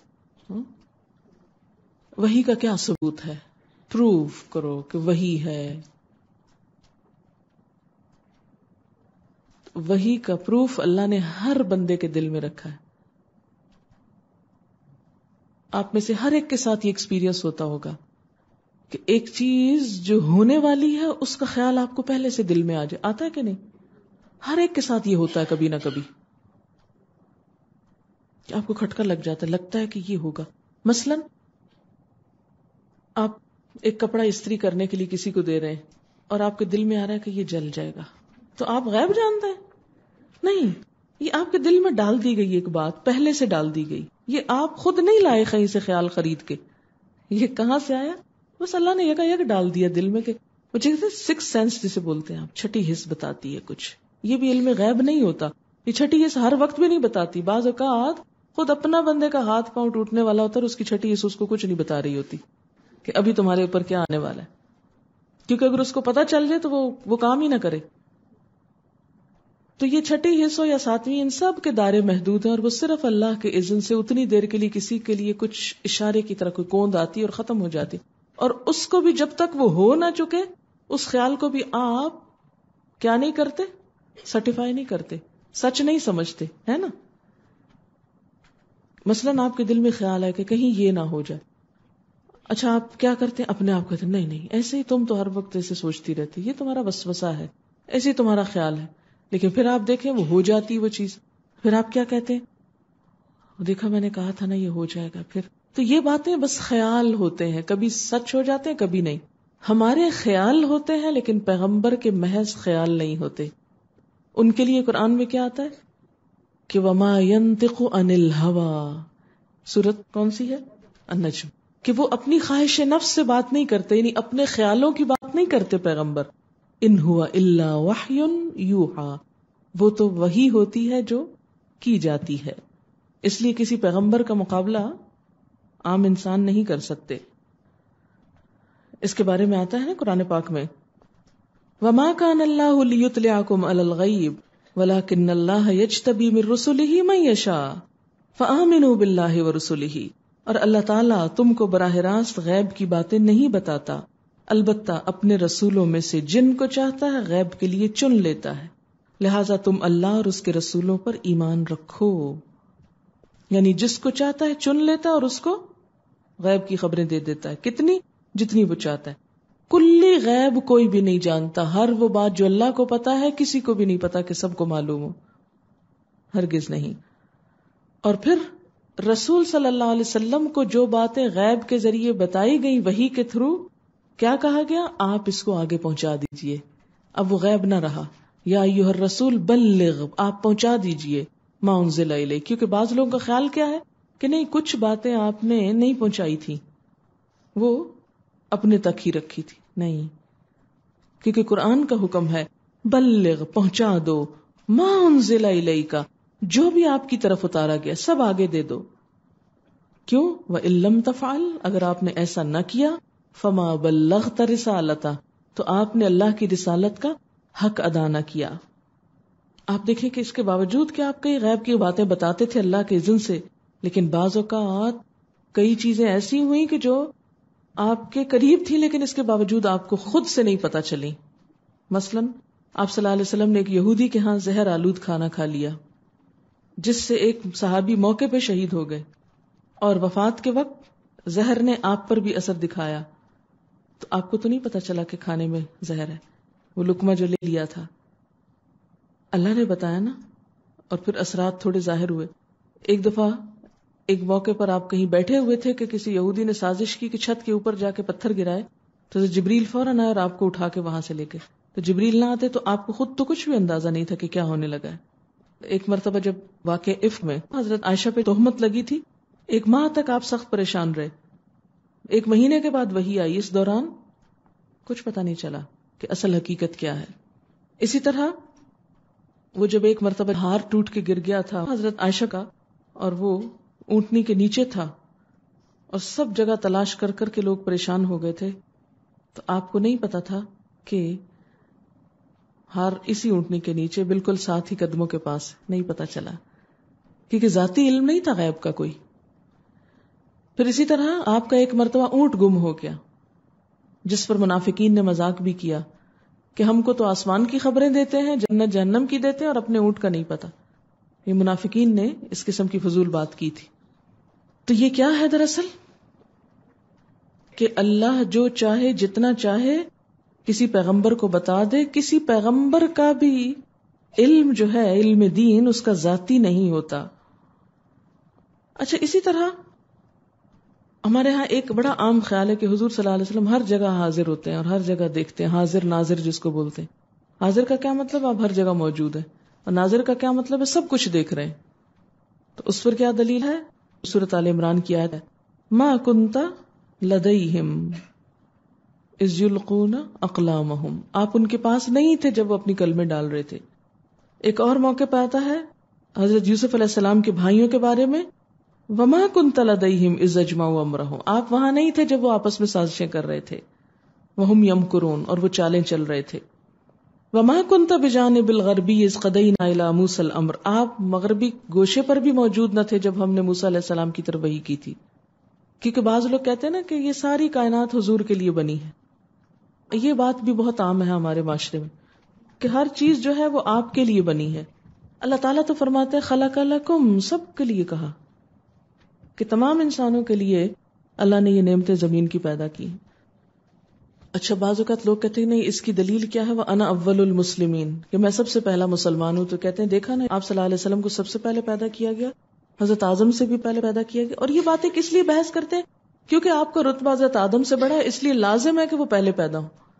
حالانکہ گھر میں بعض اوقات سب سے چھوٹا بچہ سب سے زیادہ قابل ہوتا ہے کہ نہیں؟ سب سے زیادہ ذہین ہوتا ہے اور بڑا ہو کر بڑا نام پیدا کرتا ہے. اب آپ کہیں کہ اس کی شان میں گستاخی ہے کہ اس کو سب سے چھوٹا بھائی مانا جائے، اس کو تو کسی طریقے آپ سب سے پہلا نمبر قرار دیں. اس سے کسی کی بڑائی میں کیا فرق آ جاتا ہے کہ اگر کوئی پہلے پیدا ہو جائے یا بعد میں پیدا ہو جائے. پھر اسی طرح یہ کہنا کہ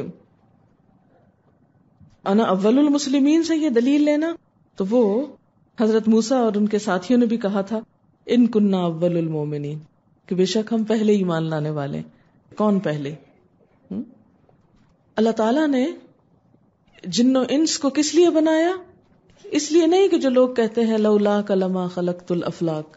سنی ہوئی ہے یہ حدیث؟ یہ حدیث نہیں ہے، سرے سے نہیں ہے. یہ شعروں میں بھی آتا ہے لولا کا شور نہ ہو، لولا کا مطلب کیا ہے کہ اگر آپ نہ ہوتے، یعنی اللہ تعالیٰ نے فرمایا کہ اگر حضور صلی اللہ علیہ وسلم نہ ہوتے تو میں یہ زمین آسمان ہی نہ بناتا. میں نے زمین و آسمان کو اور سب مخلوقات کو آپ کی خاطر بنایا. یہ بات کچھ عقل کو بھی نہیں لگتی. چلے عقل کو تو ایک طرف رکھے نا، کیونکہ دین کے معاملے میں عقل کا کیا کام. ہم کہاں سے دیکھیں گے؟ پھر قرآن میں دیکھیں گے اس کا جواب. قرآن پاک میں آتا ہے وَمَا خَلَقْتُ الْجِنَّ وَالْإِنسَ إِلَّا لِيَعْبُدُونَ، کہ میں نے جن و انس کو کس لیے پیدا کیا ہے؟ کہ وہ میری عبادت کریں. اور آپ کی حیثیت کیا بتائی؟ وَمَا أَرْسَلْنَاكَ إِلَّا رَحْمَةً لِّلْعَالَمِينَ، ہم نے آپ کو سب جہان والوں کے لیے رحمت بنا کر بھیجا ہے. اور آپ کی حیثیت کیا ہے؟ تبارک الذی نزل الفرقان علی عبدہ لیکون للعالمین نذیرا، کہ آپ تمام جہان والوں کے لیے خبردار کرنے والے ہوں، تمام انسانوں کے لیے حق کا پیغام پہنچانے والے ہوں. اب مثلاً آپ دیکھیں کہ قوم موسیٰ کے بارے میں، بنی اسرائیل کے بارے میں آپ نے خود پڑھا کہ اللہ تعالیٰ کیا فرماتے ہیں؟ وَأَنِّي فَضَّلْتُكُمْ عَلَى الْعَالَمِينَ، میں نے تم کو سب جہان والوں پر فضیلت دی. تب اس کا کیا مطلب ہے کہ ہم بنی اسرائیل کو کیا سمجھ لیں؟ کچھ نہیں، بس ٹھیک ہے، فضیلت دی اللہ نے. حضرت عیسیٰ علیہ السلام کی پیدائش کو اللہ تعالیٰ نے کیا کہا؟ آیۃ للعالمین، سب جہان والوں کے لیے ایک نشانی. آپ کو فرمایا رحمت للعالمین. اور بنی اسرائیل کو کیا فرمایا؟ فضلتکم علی العالمین. تو اس سے کیا پتہ چلتا ہے کہ جب کوئی عالمین پر کوئی فضیلت یا رحمت یا نشانی ہو تو اس کا مطلب یہ نہیں کہ سارا جہان انہی کے لیے بنایا گیا. ہاں، یہ کسی نے لکھا ہے کہ علامہ اقبال یہ کہتے تھے کہ مجھ پر شعر وحی کی شکل میں آتے ہیں تو پھر نبوت کیوں نہیں آ سکتی. آپ دیکھیں صرف علامہ اقبال نہیں، ہر شاعر کیا کہتا ہے، وہ ایک لفظ ہے خاص، آمد. آمد کا کیا مطلب ہے؟ کوئی چیز آ رہی ہے، آ رہی ہے. تو اگر ایک شاعر پر شعر آتے ہیں تو ایک نبی پر آیات کیوں نہیں آ سکتی؟ یہ بات میں اس لیے کہہ رہی ہوں کہ جب کسی مجلس میں کوئی ایسی بات کر کے آپ کو شوق کر دے کہ کیا ثبوت ہے وحی کا، تو پریشان نہ ہو کہ ہائے اب ہم کہاں سے دکھائیں ان کو، جبریل کہیں سے آ جائے تو ہم کہیں یہ ہے ثبوت. وہ تو نہیں آئیں گے کہیں سے، آپ کے پاس تو نہیں آ سکتے وہ. لہذا اب کیا ہے کہ یہ دلائل ہے کہ اگر شاعر پہ شعر آ سکتے ہیں، آپ کو خیال آ سکتے ہیں، تو ایک نبی پر وحی کیوں نہیں آ سکتی؟ لیکن آمد ہر وقت نہیں ہوتی. جب آپ کا دل چاہے آپ ٹیپ کھول لیں اور آمد آنے لگے. وہ کب آتی ہے؟ اگر جو تکلف سے شاعر شعر بولتا ہے اس کو کیا کہتا ہے؟ آورد، کہ وہ کھینچ تان کے لا رہا ہے، اس میں فصاحت و بلاغت ہوتی ہی نہیں. پھر اسی طرح یہ سمجھنا کہ رزق بھی، اولاد بھی، یہ سب کچھ اللہ ہی دیتا ہے، عزت اور ذلت بھی اللہ ہی دیتا ہے. قل اللہم مالک الملک تؤتی الملک من تشاء وتنزع الملک ممن تشاء وتعز من تشاء وتذل من تشاء. اسی طرح بچوں کے بارے میں، بیٹیاں بیٹے اللہ دیتا ہے، اولاد وہ دیتا ہے. للہ ملک السماوات والارض یخلق ما یشاء یہب لمن یشاء اناثا ویہب لمن یشاء الذکور. اور ہمارے معاشرے میں لوگ بیٹے لینے کہاں جاتے ہیں. پھر اسی طرح رزق کی وسعت اور تنگی بھی اللہ کے ہاتھ میں. ہم کیا کہتے ہیں؟ کسی نے تعویذ کر دیا ہم پر، اس لیے ہمارا کاروبار ڈاؤن ہو گیا. یہ بہت زیادہ عام ہو گئی یہ بات کہ کسی نے ہم پہ کچھ کر دیا اس لیے ہمارا کاروبار ٹھپ ہو گیا. کسی کے کرنے سے کچھ نہیں ہوتا جب تک اللہ کا اذن نہ ہو. وہ جو ہاروت ماروت کا وہ ہوتا تھا نا، وہ ما یفرقون بہ بین المرء وزوجہ، میاں بیوی کے درمیان جدائی ڈالتے تھے. تو اس پر کیا ہوتا تھا؟ اس پہ اللہ تعالیٰ نے کیا فرمایا کہ اللہ کے اذن کے سوا وہ بھی کچھ نہیں کر سکتے تھے. چاہے کوئی لاکھ جادو کرے، لاکھ کلامیں پڑھے، لیکن جب تک اللہ نہ چاہے کوئی چیز نقصان نہیں دے سکتی ہرگز. اور اللہ سے مدد مانگتے رہنا چاہیے. جو احتیاطی تدابیر اللہ تعالیٰ نے بتائی ہیں، جو دعائیں پڑھنے کو کہیں ہیں، وہ پڑھتے رہیے. نظر تو ٹھیک ہے، نظر تو ایسے ہی ہے جیسے کسی نے ڈنڈا مار دیا، یعنی نظر کی ریز. اب دیکھیں کہ نظر لگنا کہاں سے پروف کر سکتے ہیں؟ جیسے ایکس ریز ہوتی ہیں، الفا بیٹا گیما ریز ہوتی ہیں جس سے مختلف بیماریوں کے علاج کیے جاتے ہیں. پھر الٹرا وائلٹ ریز ہوتی ہیں جو انسان کے لیے نقصان دہ ہوتی ہیں. ان ریز کے ساتھ کیا ہو رہا ہے، تھراپی ہو رہی ہے، کڈنی سٹون نکالے جا رہے ہیں، آپریشنز ہو رہے ہیں، تو وہ بغیر کسی مادی سبب کے ریز کے ساتھ ہی ہو رہا ہے نا سب کچھ.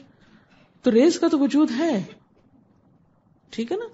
تو نظر سے بھی ریز نکلتی. اگر ایک پتھر سے ریز نکل سکتی ہیں، اگر کسی دھات سے ریز نکل سکتی ہیں، کون سی دھات سے نکلتی ہیں؟ یورینیم. جی، اگر یورینیم سے ریڈیشن کے ذریعے ریز نکل سکتی ہیں تو کچھ آنکھوں سے بھی ریز نکلتی ہیں. اور اس میں کوئی شرک والی بات نہیں یہ کہنا کہ نظر لگ گئی ہے. اور اس میں بعض اوقات حسد کی نگاہ ہوتی ہے، بعض اوقات محبت کی بھی ہوتی ہے. اور آپ نے دیکھا ہوگا کہ اگر کوئی شخص آپ کو مسلسل گھورنا شروع کر دے تو آپ ہل جاتے ہیں. اس نے آپ کو آ کے ہاتھ سے تو کوئی نہیں ہلا، آپ کہاں سے ہلے. نفرتیں، محبتیں سب نگاہوں سے ٹپکتی ہیں. پھر اسی طرح کسی کو خوش کرنے کے لیے عبادت نہیں کرنی چاہیے. کوئی اچھا کام، کوئی نیک کام کسی انسان سے صلے یا جزا یا اس کی خوشنودی کے لیے نہیں ہونا چاہیے، کیونکہ جس نے دکھاوے کی نماز پڑھی اس نے شرک کیا، جس نے دکھاوے کا روزہ رکھا اس نے شرک کیا، جس نے دکھاوے کا صدقہ کیا اس نے شرک کیا. اسی طرح ڈرنا بھی اللہ سے چاہیے. فلا تخشوہم واخشونی، ان سے نہ ڈرو، مجھ سے ڈرو. محبت بھی اللہ سے کرنی چاہیے سب سے زیادہ. والذین آمنوا اشد حبا للہ. سب تعریف بھی اللہ کے لیے، الحمدللہ رب العالمین. اس کا مطلب نہیں کہ کسی انسان کی تعریف نہیں کرنی چاہیے. انسان کی تعریف کریں تو فوراً سوچیں کہ کیا شان ہے اس ذات کی جس نے یہ سب کچھ بنایا، یہ کسی انسان کو عطا کیا. فوراً اللہ کی طرف اس کو لے جائیں. پھر اسی طرح ہمیشہ زندہ رہنا یہ بھی اللہ تعالیٰ کی صفت ہے. کسی انسان کے بارے میں سمجھنا کہ اس کو موت نہیں آئے گی، جیسے کہ ہمارے ہاں بہت سارے لوگ کہتے ہیں کہ حضور صلی اللہ علیہ وسلم جو ہیں وہ فوت نہیں ہوئے. میں کبھی کبھی سوچتی ہوں کہ یہ کیوں کہتے ہیں؟ اگر آپ فوت نہیں ہوئے تھے، آپ کو غسل کیوں دیا گیا؟ آپ کو کفن کیوں پہنایا گیا؟ آپ کا جنازہ کیوں پڑھا گیا؟ آپ کو دفن کیوں کیا گیا؟ کیوں؟ یہ کام کس کے ساتھ ہوتے ہیں؟ زندہ انسان کے ساتھ. پھر آپ کہیں گے کہ کیا ہوا، آپ صلی اللہ علیہ وسلم کہاں ہیں؟ وہ اللہ تعالیٰ نے ان کے لیے جو خاص مقام رکھا تھا وہ وہاں چلے گئے. ان کے لیے بلند ترین مقام ہے، اعلیٰ ترین مقام ہے. لیکن یہ سوچنا کہ وہ زندہ ہیں اور ہماری باتیں سنتے ہیں اور ہماری مجلسوں میں آتے ہیں اور ہمارا حال جانتے ہیں، یہ اللہ کی صفات ہیں، کسی پیغمبر کی صفات یہ نہیں. اچھا، پھر آپ کہیں گے شہید کے بارے میں کیا خیال ہے؟ شہید زندہ ہوتے ہیں لیکن دنیا میں نہیں، عند ربہم، اپنے رب کے پاس. قرآن پاک میں کیا آتا ہے کہ شہیدوں کو کیا نہ کہو، لا تقولوا لمن يقتل فی سبیل اللہ اموات بل احیاء، بلکہ وہ زندہ ہیں. لیکن کہاں زندہ ہیں؟ سورۃ آل عمران کی آیت 169 میں آتا ہے بل احیاء عند ربہم، بلکہ وہ اپنے رب کے پاس زندہ ہیں. ان کی زندگی دنیا کی زندگی نہیں، کیونکہ دنیا کی زندگی ہو تو ان کو باہر ہی رکھ دیا جائے کہیں. عند ربہم، اور یرزقون، وہی رزق دیے جاتے ہیں. اور ساتھ ہی فرمائے بل احیاء ولکن لا تشعرون، وہ زندہ تو ہیں لیکن ان کی زندگی کا تم کو شعور نہیں، تم نہیں سمجھ سکتے کہ وہ کیا زندگی ہے. پھر اسی طرح یہ کہ شہید دنیا میں آتے ہیں واپس پلٹ پلٹ کے. ظاہر ہے کہ کوئی بھی جا کر واپس نہیں آتا. شہید سے جب پوچھا جاتا ہے کہ اور کیا چاہیے اور کیا چاہیے، تو وہ کیا کہتا ہے کہ میری ایک تمنا پوری ہے، میں پھر دنیا میں جاؤں اور پھر شہید ہو کر آؤں. لیکن وہ نہیں بھیجا جاتا. تو اگر شہید ہونے کے لیے نہیں بھیجا جاتا تو لوگوں کے حالات معلوم کرنے کے لیے کیسے بھیجا جائے گا ان کو؟ سورۃ یاسین میں بھی ایک آیت آتی ہے نا، وہ شخص جس کو مار دیا گیا تھا تو اس نے کیا کہا تھا، کاش میری قوم کو پتا چل جائے کہ میرے رب نے مجھے کس بات پہ بخش دیا اور مجھے عزت والوں میں شامل کر دیا. تو اس کی خبر پہنچائی گئی، وہ خود نہیں کچھ بھی بات آ کے بتا سکے. پھر اسی طرح بعض لوگ کہتے ہیں کہ جس طرح کسی بادشاہ سے ملنے کے لیے کوئی بیچ میں ہونا چاہیے، ایسے ہی اللہ تعالیٰ تک پہنچنے کے لیے کوئی بیچ میں ضرور ہونا چاہیے، اس کے بغیر نہیں وہاں جا سکتے. یہ بات وہی کہہ سکتا ہے جو اللہ تعالیٰ کو دنیا کا بادشاہ سمجھے، دنیا کے بادشاہوں کے جیسا بادشاہ سمجھے. جو شخص ایسا کرے کہ اللہ تعالیٰ کو عام بادشاہوں جیسا سمجھ لے تو وہ کیا ہے؟ اس نے تو ایک اور کام خراب کیا. اللہ کی ہستی، اللہ کی ذات کو کسی انسان سے تشبیہ نہیں دے سکتے. لیس کمثلہ شیء، اس جیسی کوئی چیز نہیں. فلا تضربوا للہ الامثال، اللہ کے لیے مثالیں مت بیان کرو. اس کے ہاں سفارش تو کی جا سکتی ہے لیکن جس کی وہ چاہے سنتا ہے. من ذا الذی یشفع عندہ الا باذنہ. اور سفارش کس کے لیے قبول ہوتی ہے؟ جس کے لیے اللہ چاہے. ولا تنفع الشفاعہ، سفارش نہیں کام آئے گی عندہ اس کے پاس، الا مگر لمن اذن لہ، جس کے لیے وہ اجازت دے. سفارش ہوتی بھی اس کے اذن سے ہے اور اس شخص کے لیے ہوتی جس کے لیے وہ اذن دیتا ہے، جس کے لیے وہ اجازت دے. لہٰذا یہ سمجھنا کہ ہم چاہے غلط کام کریں حضور صلی اللہ علیہ وسلم ہم کو چھڑا لیں گے، تو بالکل ایسے ہی نا کہ جیسے ذرا ایک لائن میں لگا لیں کچھ لوگوں کو، تصور میں لائیں ذرا میدان حشر، اللہ تعالیٰ کے عدالت ہے، کچھ لوگ لائن میں کھڑے ہیں، آپ صلی اللہ علیہ وسلم بھی ہیں، اور آپ فرما رہے کہ یا اللہ یہ شرابی ہے، پلیز اس کو معاف کر دیجئے، یہ رشوت لیتا تھا، اس کو ذرا آگے جنت میں بھیج دیجئے، یہ قاتل تھا، اس کو آپ جنت میں کر دیجئے، یہ جھوٹا تھا، اس کو بھی بخش دیجئے، اس نے کبھی نماز نہیں پڑھی تھی، اس کو بھی چھوڑ دیجئے. کیا ایسے ہی سفارش ہوگی؟ ہوگی؟ کہیں نہیں لکھا کہ ایسے ہوگی، لیکن ہم ایسی ہی سفارش سمجھتے ہیں.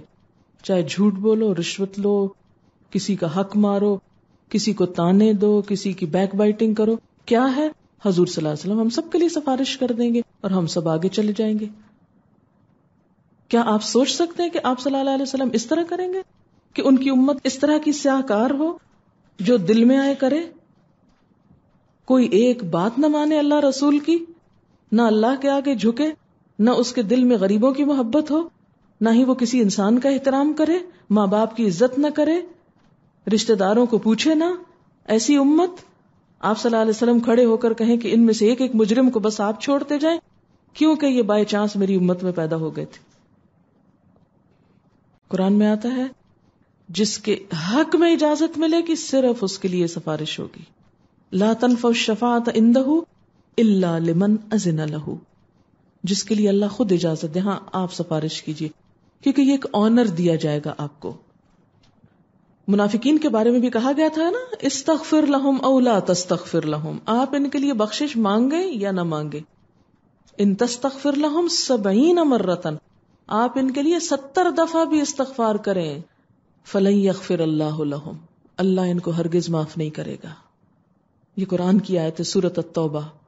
قرآن اگر یہ بتاتا ہے ہمیں استغفر لہم، آپ ان کے لیے بخشش مانگیں، او لا تستغفر، یا نہ مانگیں، ان تستغفر لہم 70 مرہ، آپ ان کے لیے 70 مرتبہ چاہیں تو استغفار کریں، لیکن اگر یہ ڈیزرو نہیں کرتے فلن یغفر اللہ لہم، اللہ اس استغفار کو بھی قبول نہیں کرے گا، ہرگز قبول نہیں کرے گا. کیوں؟ اس لیے کہ اصل اختیار کس کے پاس ہے؟ اللہ کے پاس. ہمارے معاشرے میں یہ سب بدعنوانیاں اور خرابیاں انہی غلط عقائد کی وجہ سے. وہ چھڑا لے گا، وہ بچا لے گا، وہ کام آ جائے گا، وہ لہذا جو دل چاہے کرو. تو اس کا یہ مطلب نہیں کہ سفارش کرائی نہیں جا سکتی. دنیا کے کسی کام میں کسی کی سفارش سے کوئی اچھا کام ہوتا تو اس کو اجر ملے گا. آخرت میں بھی آپ صلی اللہ علیہ وسلم کی سفارش ہوگی، لیکن کن کے لیے ہوگی؟ جن کے لیے اللہ تعالیٰ اجازت دیں کہ آپ کر دیجئے ان کے لیے. اور وہ کون ہوگے یہ اللہ ہی کو پتا ہے. اس بنیاد پہ ہم جان بوجھ کے غلط کام کرتے رہیں کہ چونکہ سفارش ہو جائے گی اس لیے چلو کرتے جاؤ جو چاہو. اس غلط عقیدہ شفاعت نے دروازہ کھول دیا لوگوں کو غلط کام کرنے کا. سوال ہے، ایک خاتون مجھ سے کہہ رہی تھی کہ حضور صلی اللہ علیہ وسلم نور تھے، انہیں کس نے بتایا؟ مثلاً کوئی بھی آپ سے کہتا ہے، میں بھی کہوں، کسی کو چھوڑیے، مثلاً یہی بات میں ہی کہوں آپ سے، تو آپ کا حق نہیں کہ مجھ سے پوچھیں بھی کہاں لکھا ہے. حق ہے نا پوچھیں. کسی کے بارے میں بھی اور خصوصاً ایک نبی کے بارے میں بتانے کا حق کس کو ہے؟ قرآن میں ہمیں بتا دینا چاہیے تھا اللہ تعالیٰ کو کہ دیکھو وہ انسان نہیں تھے، وہ کچھ اور تھے. ان کے لیے قرآن میں کیا آتا ہے؟ قل انما انا بشر مثلکم. آپ ان کو بتا دیجئے کہ بے شک میں تم جیسا ہی ایک انسان ہوں. انما انا بشر مثلکم یوحا الی. فرق یہ ہے کہ میری طرف وحی کی جاتی. میرا ظاہری پہلو انسان کا ہے اور دوسرا پہلو رسول کا ہے. اور وحی کا خلاصہ کیا ہے؟ انما الہکم الہ واحد، کہ تمہارا الہ معبود بس ایک الہ ہے، اس پر ایمان لاؤ، اس سے بس محبت کرو. مجھے کبھی سمجھ نہیں آتی کہ اس میں کون سا بڑا کریڈٹ ہے کہ کوئی شخص ایک مٹیریل سے نہیں دوسرے سے بنا ہو. اگر ہم مان بھی لیں چلو تھوڑی دیر کے لیے کہ آپ نور سے تھے، سو واٹ، پھر کیا ہوا؟ اس سے کیا ہوا؟ فرشتے بھی نور سے تھے، ہے نا؟ تو حقیقت تو یہ کہ فرشتوں سے بہتر ہے انسان بننا. تو بات یہ ہے کہ اس میں کیا کمال کی بات ہے کہ ہم اس پہ بحث کریں کہ نہیں وہ انسان نہیں تھے، وہ نور تھے. تو اس طرح تو بہت سے فرشتے نور تھے. تو فرشتوں سے سجدہ کرایا گیا تھا حضرت آدم کو. اس سے کیا پتہ چلتا ہے کہ انسان کی اہمیت فرشتوں سے زیادہ ہے. حضرت آدم جن کو مٹی سے بنایا گیا تھا وہ افضل تھے. کس سے؟ فرشتوں سے، کیونکہ ان کو ان کے آگے جھکایا گیا تھا. اس لیے اس طرح کی بحثیں کرنا جو ہے اس کا کوئی فائدہ نہیں، اور نہ اس سے ہمارے کسی عمل پہ اثر پڑتا ہے. بعض لوگ مخصوص جگہوں پر جا کر اللہ سے دعا کرتے ہیں کہ یہاں دعائیں زیادہ قبول ہوتی ہیں. جو قرآن اور سنت سے ہمیں پتہ چلتا ہے کہ جن مخصوص جگہوں پہ دعائیں قبول ہوتی ہیں وہ کون سی ہیں. مثال کے طور پر خانہ کعبہ کے پاس جب اس پہ آپ کی نظر پڑے، حجر اسود کے پاس زمزم پیتے ہوئے. اس کے علاوہ کچھ اور مقامات ہیں، ان میں کسی عام انسان کی قبر کا کوئی ذکر نہیں ہے کہ فلاں نیک انسان جو تمہارے ملک میں پیدا ہوگا اس کی قبر پہ جا کے تم دعا کرنا تو زیادہ قبول ہوگی. کہتے ہیں کہ کراچی کے ساحلوں پر 3 بزرگوں کے مزار ہیں، مصری شاہ عبداللہ شاہ غازی، اور تیسرے کا نام نہیں لکھا ہوا. تو پھر یہ کیوں لکھا آپ نے؟ ان کی دعاؤں اور مزاروں کی برکت سے یہاں سیلاب یا سمندری طوفان نہیں آتا. اللہ ہی بہتر جانتا ہے. ہمیں کہیں بھی قرآن اور سنت سے یہ نہیں پتا چلتا کہ کسی انسان کے بس میں ہے کسی طوفان کو روکنا. اگر اللہ لانا چاہے اور کوئی انسان اس کو روک لے، یہ تو نہیں ہو سکتا. آپ کے روزے پر جا کر دعا مانگنے کی کیا حقیقت ہے؟ کچھ لوگ کہتے ہیں کہ مدینہ میں قبر مبارک پر جا کر جو دعا مانگی جائے وہ قبول ہوتی. کوئی ثبوت نہیں قرآن اور سنت سے اس چیز کا. ویسے یہ ہے کہ مسجد نبوی جو ہے وہ ایک بابرکت جگہ ہے، وہاں اللہ کے رسول صلی اللہ علیہ وسلم کی عبادتیں تھیں، دعائیں تھیں. تو اس اعتبار سے اگر کوئی شخص وہاں جاتا ہے تو اس کے دل کی حالت، خشوع خضوع، کیفیت بدلتی ہے، اس میں یکسوئی زیادہ آتی ہے، دعا زیادہ اچھی ہوتی ہے. جتنی اچھی دعا ہوگی اتنے قبولیت کے چانسز زیادہ ہیں. لیکن آپ صلی اللہ علیہ وسلم نے کوئی ایسی تعلیم نہیں دی کہ یہاں تمہاری دعا زیادہ قبول ہوگی. آپ نے کہا کہ کبھی کبھی الہام ہو جاتا ہے، تو جو لوگ الہام کے دعوے کرتے ہیں تو ان کی بات ماننی چاہیے کہ نہیں. مثلا کسی کی چوری ہو گئی اور وہ کسی کے ساتھ کسی سے جا کے پوچھے، نہیں. اس طرح کی الہام پر ایمان کا کہیں ذکر نہیں. وحی پر ایمان کہا گیا ہے کہ لاؤ، لیکن الہام پر ایمان کہیں قرآن اور سنت میں ہم کو نہیں بتایا گیا کہ اس کو بھی ضرور مانو. یہ کہنا کہ فلاں ڈاکٹر سے شفا ہوئی، یہ کیسا ہے؟ یہ بھی شرک کی ایک قسم ہے. شفا اللہ ہی دیتا ہے، ڈاکٹر علاج کرتا ہے. یہ کہہ سکتے ہیں کہ اللہ تعالیٰ نے فلاں کے ذریعے مجھے یہ نعمت بخشی. رسول پاک صلی اللہ علیہ وسلم کے وسیلے سے مانگنا جائز ہے یا اللہ سے؟ بات یہ ہے کہ قرآن پاک میں ہمیں بتایا گیا ہے کہ وَإِذَا سَأَلَكَ عِبَادِي أَنِّي فَإِنِّي قَرِيبٌ أُجِيبُ دَعْوَةَ الدَّاعِ إِذَا دَعَانِ. جب میرے بندے آپ سے میرے بارے میں پوچھے تو آپ بتا دیجئے میں قریب ہوں، میں پکارنے والے کی پکار کا جواب دیتا ہوں. إِذَا دَعَانِ، جب بھی وہ مجھے پکارتا.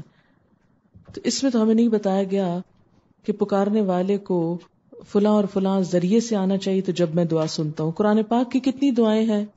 40 ربنا آپ نے پڑھی ہوگی، 40 ربنا ہے. تو اس میں کیا ہے؟ سب میں کیا کہا گیا؟ ربنا، اے ہمارے رب. کسی ذریعے کی کوئی بات نہیں ہوئی. نبی صلی اللہ علیہ وسلم کی دعائیں جو ہیں وہ سب کس سے شروع ہوتی ہیں؟ اللہم. اس لیے آپ کی دعاؤں میں کوئی ایسی چیز خود سے نہیں سکھائی گئی. بعض اوقات کچھ لوگوں نے یہ ایسا ضرور کیا کہ انہوں نے نیک اعمال کی بجائے نیک لوگوں کا بھی وسیلہ دینا شروع کر دیا. تو یہ ان لوگوں کا اپنا خیال ہے. قرآن اور سنت میں دراصل کیا ہے کہ نیک اعمال کا وسیلہ دیا جا سکتا ہے. جیسے وہ ایک غار میں 3 لوگ جو بند ہو گئے تھے، انہوں نے کیا کیا تھا؟ اپنے نیک اعمال کے وسیلے کی بات کی تھی. لیکن انہوں نے بھی یہ نہیں کہا تھا کہ کسی آنے والے یا گزرے ہوئے پیغمبر کے وسیلے سے کوئی بات کی جائے. اس میں ہم یہ بھی دیکھتے ہیں، ایک صحابی نے یوں دعا کی کہ اے اللہ، میں تجھ سے سوال کرتا ہوں اس بات کے وسیلے سے کہ میں گواہی دیتا ہوں کہ بے شک تو ہی اللہ ہے، تیرے سوا کوئی معبود نہیں، تو اکیلا ہے، بے نیاز ہے، تیری کوئی اولاد نہیں، نہ تو کسی کی اولاد ہے، نہ کوئی تیرے برابر ہے. نبی صلی اللہ علیہ وسلم یہ سن رہے تھے. آپ نے فرمایا، اس ذات کی قسم جس کے قبضے میں میری جان ہے، اس شخص نے اللہ سے اس کے اسم اعظم کے وسیلے سے دعا کی. جو شخص اس وسیلے سے دعا کرے گا اللہ قبول فرمائے گا، اور جو مانگے گا ضرور دیا جائے گا. تو اس سے کیا پتہ چلتا ہے کہ اللہ کے جو نام ہیں ان کا وسیلہ آپ بنا سکتے ہیں. اس کی دلیل ملتی ہے. اسی طرح ایک نابینا صحابی نے حضور صلی اللہ علیہ وسلم کی خدمت میں عرض کیا کہ آپ اللہ سے دعا کریں کہ وہ میری بینائی لوٹا دے. تو آپ نے دعا کی، صحابی نے بھی دعا کی. تو کیا دعا تھی؟ اے اللہ، میں تجھ سے سوال کرتا ہوں اور تیرے نبی محمد صلی اللہ علیہ وسلم کے ذریعے تیری طرف متوجہ ہوتا ہوں، اور اے محمد صلی اللہ علیہ وسلم، میں آپ کے ذریعے اللہ کی طرف متوجہ ہوتا ہوں تاکہ میری حاجت پوری کی جائے. اے اللہ، آپ صلی اللہ علیہ وسلم جو سفارش کر رہے ہیں وہ قبول فرما. اللہ تعالیٰ نے دعا قبول کی اور صحابی کی بینائی لوٹ آئی. ٹھیک ہے، تو یہ آپ کی زندگی میں کیا ہوا کہ یا اللہ، جو آپ دعا کر رہے ہیں وہ آپ قبول کر لیجئے. وہ خود بھی کر رہے تھے اور آپ بھی کر رہے تھے، تو یہ چیز تو ملتی ہے. لیکن آپ کے بعد حضرت عمر نے جب قحط پڑا تھا تو اس طرح کی دعا کرنے کی بجائے کیا کہا کہ اے اللہ، ہم اپنے نبی صلی اللہ علیہ وسلم کو تیری طرف وسیلہ بناتے تھے، یعنی جب آپ زندہ تھے، اور تو بارش برساتا تھا. اب ہم اپنے نبی کے چچا یعنی حضرت عباس کو وسیلہ بناتے ہیں، کیونکہ اس وقت وہ یہ بھی تو کر سکتے تھے کہ پھر آپ ہی کو بناتے. تو انہوں نے کیا کیا؟ حضرت عباس کو بنایا. پھر اسی طرح